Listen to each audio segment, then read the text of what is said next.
Mon cher élève, bonjour. Comme tu le sais maintenant, pour donner ton opinion sur un sujet, tu seras amené à employer un vocabulaire de jugement. Tu devras donc employer des modalisateurs. Eh bien, c'est ce que nous allons voir dans la leçon d'aujourd'hui. Les modalisateurs. Des phrases vont s'afficher sur ton écran. Lisons-les ensemble.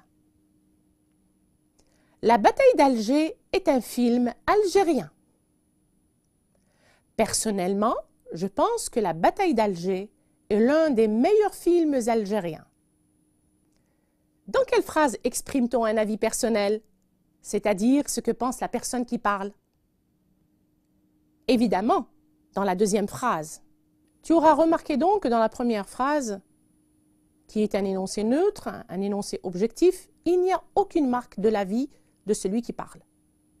Alors que dans la deuxième phrase, les expressions sont mises en évidence. Quels sont donc les mots qui montrent la présence de l'auteur? Eh bien, les mots qui montrent la présence de l'auteur sont l'adverbe « personnellement », le verbe d'opinion « je pense » et l'adjectif qualificatif « meilleur ». Mais comment appelle-t-on ces mots qui expriment un jugement?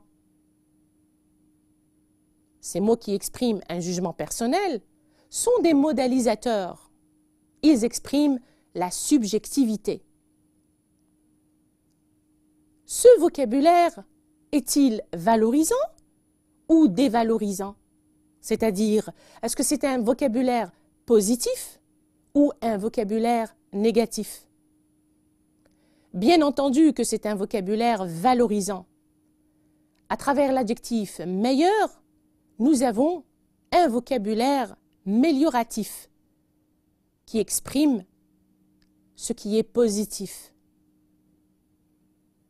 Tu devras te souvenir donc que les modalisateurs sont des mots qui expriment un jugement, une opinion de celui qui parle.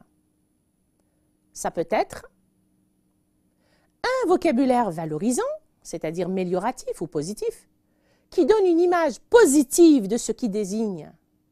Exemple, je trouve que c'est un beau film. Donc là, nous avons un vocabulaire mélioratif, valorisant à travers l'adjectif qualificatif beau. Le vocabulaire peut être également dévalorisant, c'est-à-dire péjoratif, qui donne une image négative de ce qu'il désigne. Exemple, je trouve que c'est un film ennuyeux. Donc, à travers l'adjectif qualificatif ennuyeux, le vocabulaire est péjoratif. C'est à travers également des types et des formes de phrases que nous trouvons des modalisateurs. Dans la première phrase, « Quel courage !» qui est une phrase exclamative, il y a un sentiment d'admiration, donc un jugement personnel. Dans la seconde phrase, le repas n'était pas bon, qui est à la forme négative, mais qui exprime également un sentiment de déception. Dans les exercices qui vont suivre, tu devras montrer que tu as compris. Allez, au travail. Dans un premier temps, tu devras d'abord repérer les modalisateurs. Voici des phrases. Première phrase, « Il va probablement pleuvoir ce matin ». Dans cette phrase, donc, tu devras repérer le modalisateur. Bien entendu, tu l'as certainement trouvé, le modalisateur est l'adverbe « probablement ». Deuxième phrase, « Je crois que la vie sur Mars est impossible ». Et le modalisateur est le verbe d'opinion « je crois ». Troisième phrase, « Notre collège a été classé premier au concours de dictée ». Et le modalisateur est l'adjectif « premier ». Phrase suivante, « La chorale de l'école a présenté un spectacle magnifique ». Là encore, le modalisateur est un adjectif qualificatif « magnifique ». Dans cette activité maintenant, tu devras choisir un terme péjoratif, c'est-à-dire négatif, qui devra correspondre à chacune des définitions. Première définition. Celui qui n'est pas travailleur, est-il triste, antipathique, se chamailler, paresseux, exagéré ou démodé? Bien entendu, celui qui n'est pas travailleur est paresseux. Et celui qui n'est pas joyeux, est-il triste, antipathique, se chamailler, paresseux, exagéré ou démodé? Bien entendu, celui qui n'est pas joyeux, c'est celui qui est triste. Qui n'est plus à la mode? Alors celui qui n'est plus à la mode, il est triste, antipathique, se chamailler, paresseux, exagéré ou démodé? Eh bien, celui qui n'est plus à la mode, c'est celui qui est démodé. Et une personne désagréable, est-ce qu'elle est triste, antipathique, se chamailler, paresseux, exagéré ou démodé? Une personne désagréable est une personne antipathique. Et se disputer comme des enfants, c'est triste, antipathique, se chamailler, paresseux, exagéré ou démodé? Bien entendu, se disputer comme des enfants, c'est se chamailler. Faire des histoires pour pas grand-chose. Triste, antipathique, se chamailler, paresseux, exagéré ou démodé? Et on vous dira que faire des histoires pour pas grand-chose, cela veut dire exagérer. Dans ce troisième exercice à présent, tu vas consolider ce que tu as appris. La consigne dit « Introduis les marques de modalisation dans les phrases suivantes, selon les indications entre parenthèses. » Voici une première phrase où tu devras introduire un modalisateur qui devra être un adverbe. Il viendra nous rejoindre. Il faudra introduire donc, il viendra sûrement nous rejoindre, il viendra certainement nous rejoindre, il viendra peut-être nous rejoindre, il viendra probablement nous rejoindre. Tu peux en trouver d'autres, évidemment. Deuxième phrase. Cette fois-ci, tu devras introduire un groupe prépositionnel de manière.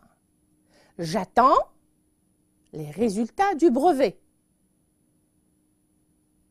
Et bien sûr, le groupe prépositionnel est avec impatience. J'attends avec impatience les résultats du brevet. Troisième phrase maintenant. Cette crème réduit la douleur. Tu dois la transformer à la forme négative. Et tu introduis la négation. Cette crème ne réduit pas la douleur. Tu peux également dire cette crème ne réduit guère la douleur. Ou bien encore, cette crème ne réduit point la douleur. Dans la troisième phrase, certains chauffeurs ont une conduite à risque. Tu devras introduire un verbe d'opinion. Et tu as certainement trouvé, tu dois dire « Je trouve que certains chauffeurs ont une conduite à risque. Je pense que certains chauffeurs ont une conduite à risque. Il est évident que certains chauffeurs ont une conduite à risque. » Dans cette phrase, la Fadman Sumer était d'une beauté et tu dois introduire un adjectif qualificatif. La Fadman Sumer est un personnage historique que tu as connu certainement dans les textes que tu as étudiés. Ce qui va donner donc, la Fadman Sumer était d'une beauté exceptionnelle, la Fadman Sumer était d'une beauté remarquable, la Fadman Sumer était d'une beauté rare, la Fadman Sumer était d'une grande beauté. À présent, tu vas essayer de trouver le contraire des modalisateurs soulignés. Premier groupe nominal, un paysage agréable. Agréable, voici le modalisateur souligné. Le contraire, c'est un paysage désagréable, en introduisant le préfixe privatif « dé ». Une pièce obscure, une pièce sombre. Son contraire serait une pièce éclairée. Et un ciel nuageux. Le contraire de nuageux ne peut être que un ciel bleu, un ciel clair, un ciel dégagé. Et un jardin abandonné. Son contraire serait bien entendu un jardin entretenu, plein de fleurs, de couleurs différentes. Je t'invite maintenant à apporter les changements nécessaires pour que le jugement négatif se transforme en jugement positif. Dans le texte qui s'affiche sur ton écran, tu devras donc remplacer ville par campagne et inconvénient par avantage. Tu devras également remplacer les mots soulignés par leur contraire pour que le vocabulaire négatif, dévalorisant, se transforme en vocabulaire positif, c'est-à-dire valorisant. Je te laisse donc un moment de réflexion pour que tu puisses passer d'un texte dévalorisant au texte valorisant.